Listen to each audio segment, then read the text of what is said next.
تخيلي معايا تكوني كتحلمي بكلمة ماما لسنين، وفي اللحظة اللي ربي كيسهل عليك وكتولدي كتمشي منك الفرحة في ثواني بسبب واحد السيدة منقبة اللي سرقات الرضيع من حوض الأم ديالو بدم بارد، والسبب كذبة بدات بطرف ديال الثوب وسالت ب15 عام ديال الحبس.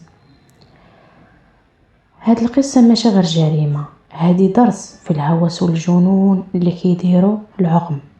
فإلا بغيتي تسمعي لهاد القصة وجدي معايا راسك واجي نعاود ليك كيفاش وحده تقدر تخدع راجلها 9 شهور بكرش ديال القطن، وكيفاش سرقت الروح من الروح بدم بارد.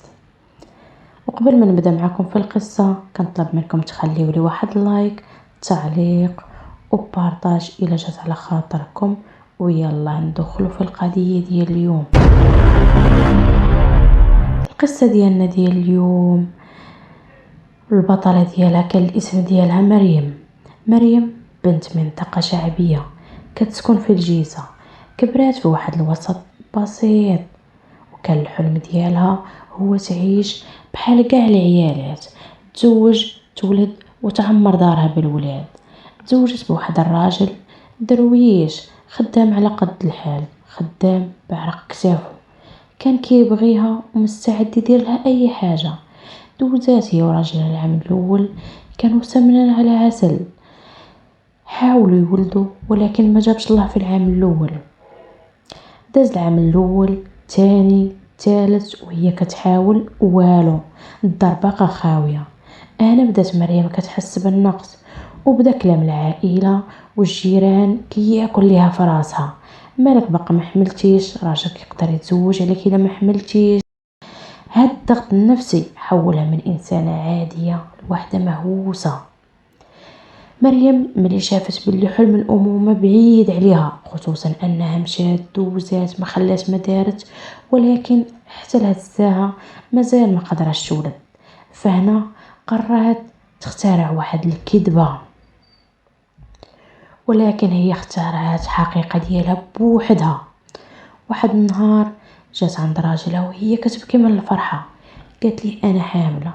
الراجل الارض ما بقاتش هزه بالفرحه، حتى هو فرح وقال بان الزوجه ديالو اخيرا غادا تولد ليه.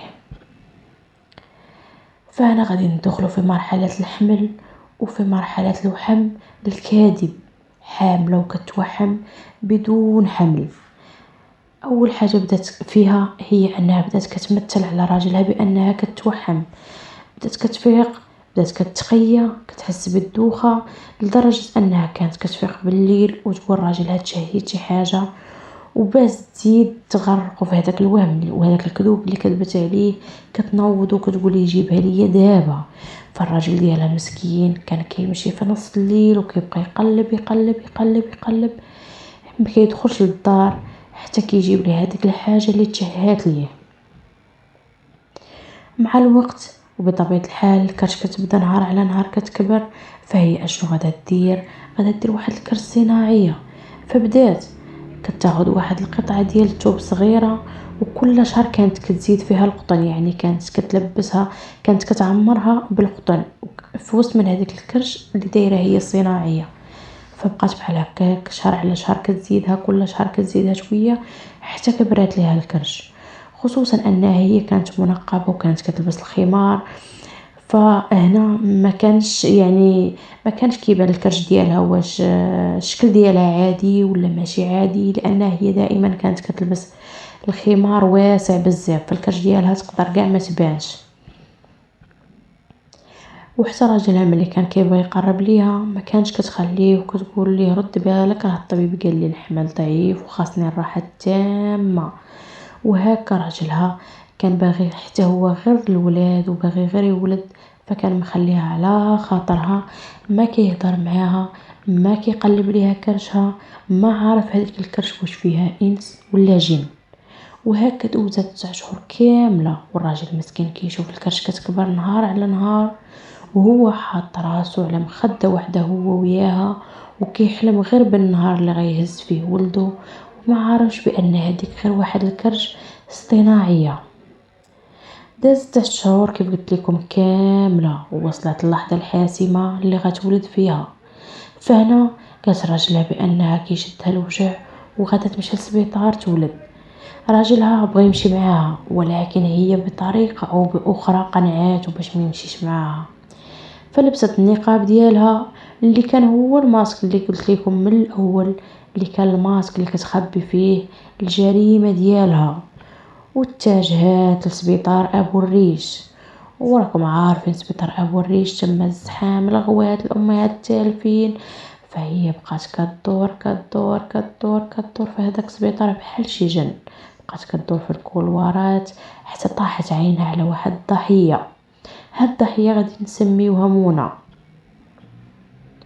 منى كانت يلاه ولدات شي ايام قليله، وولدها محمد كان مريض شويه وكان صفر. فجات وجابته للطبيبه باش تشوفوا ليها. انا مشات عندها مريم من بعد ما راقبتها بطبيعه الحال، وقالت ليها انا راني هنايا في رمليه، قالي لي هذاك الوليد غدا نوزنو ونشوف لك السخونيه ديالو ونرجعو لك.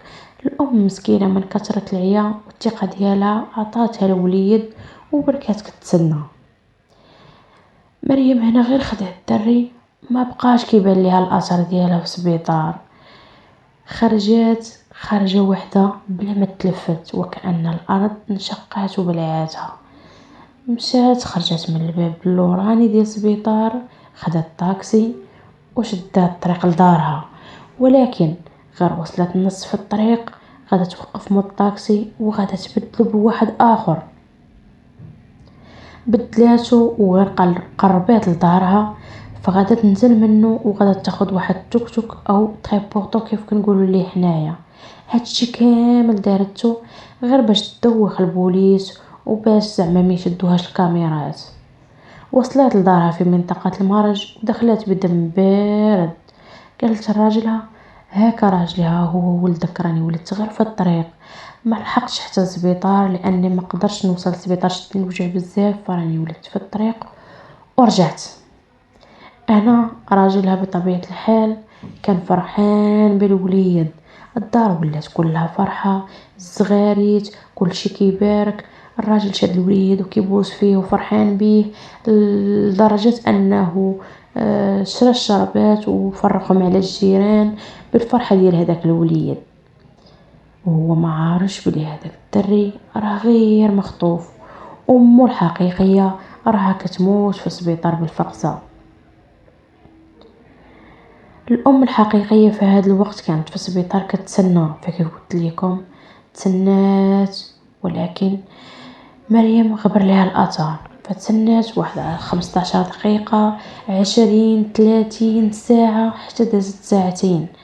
هنا الام بحالها بدات كتفيق من هذاك السبات اللي فيه، وبدات كتقول علاش زعما تعطلات عليا وهي غادا غير تعبر ليه، يعني غادا غير توزنو تشوف يعني غير اجراءات بساطين شدات فيهم هذا الوقت كامل. فهنا ناضت الام وبدات كتغوت. سبيطار كامل ساق ليها الخبر، وسبيطار كامل كيسمع غواتها. فبطبيعه الحال دخلوا البوليس هنايا، وقالت لهم منى بان واحد السيده منقبه قالت لي راني في رمليه وخدات الوليد باش تعبروا ليا ولكن ما رجعتوش. فالبوليس بطبيعه الحال غادي يتبعوا الكاميرات وشافوا بانها سيده منقبه، وخا النقاب كان مخبي ليها وجهها ولكن غادي يتبعوا الطريق ديالها. فبطبيعه الحال وصلوا للطاكسي اللي ركبها المره الاولى، ووصلوا للبلاصه اللي نزلت فيها المره الثانيه وبداو عمليه التمشيط.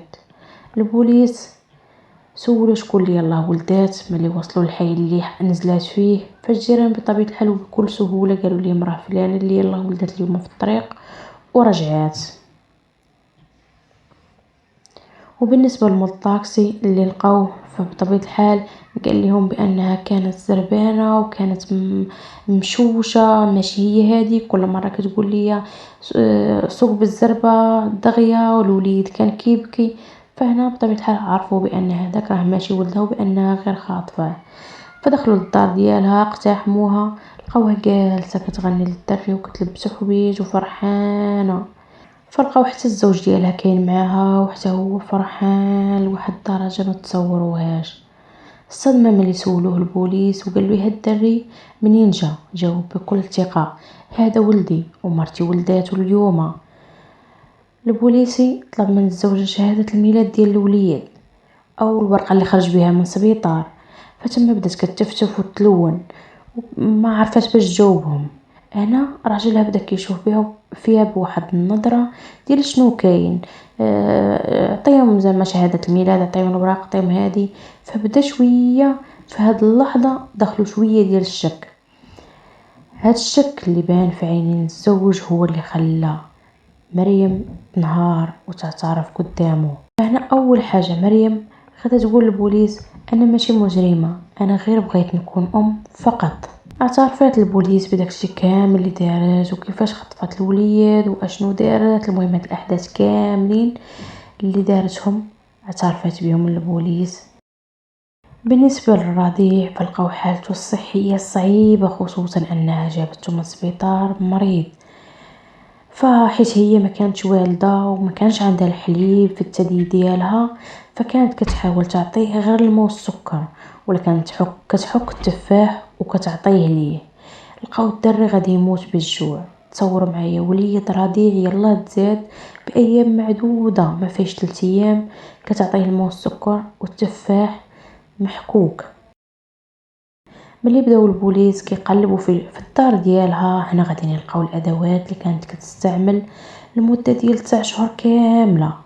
لقاو حزام طبي اللي كانت كديرو تحت الحوايج، ولقاو كميه كبيره ديال القطن والثوب اللي كانت كتخيطهم، وكانت كل شهر كتزيد الحجم ديال الكرش ديالها.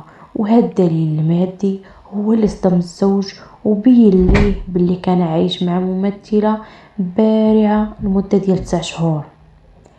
الام الحقيقيه بقات في السبيطار 48 ساعه بلا نعاس بلا ماكله، بقات غير كتغوت. ملي جابوا لها البوليس ولدها ما صدقاتش. علماء النفس حلوا هذه الحاله بانها ذهان الحمل الكاذب المرضي. السيده فقدات القيمه ديالها قدام راسها، كتشوف باللي المراه كتساوي غير الولاده فقط. تصوروا معايا، فملي هي ما ولداتش حسات بلي هي والو، وهذا الاحساس ولد عندها غريزه البراء ولد عندها غريزه البقاء بطريقه اجراميه. هي ما كانش غير كتكذب على راجلها، هي كذبت على راسها وصدقات. هاد النوع ديال العيالات كيبداو يحسوا بحركات في كرشهم وهي غير غازات او اوهام، وهذا كيتسمى حمل كاذب ناتج عن ضغط نفسي رهيب، خصوصا الضغط النفسي اللي عاشته هي. اللحظة اللي خطفت فيها الرضيع دماغها سد على فكرة انها خاطفة، وبدات كتعمل على الرضيع انه ولدها اللي خرج من كرشها، وانها هي اللي حملات بيه وهي اللي توجعات بيه. داكشي علاش دخلت لدارها ببرودة الدم وغنات ليه وفرحات بيه، حيت في خيالها هي حققت المعجزة. وفي المجتمع اللي عاشت فيه العاقرة كيف كنقولوا او العقيم كتعرض للتنمر مباشر او غير مباشر، كتعرض لواحد التنمر كبير، واحد الضغط كتير.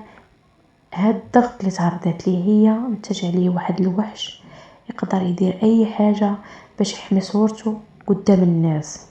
الجريمه اللي دارت مريم ماشي غير خطف، الجريمه اللي دارت كيقدر يوصل الانسان للجنون بطبيعه الحال، حيت الطبيعه ديالها خانتها. سيده النقاب خسرت حياتها، والزوج خسر ثقته في العالم، والام الحقيقيه بقات محفوره فيها صدمه العمر.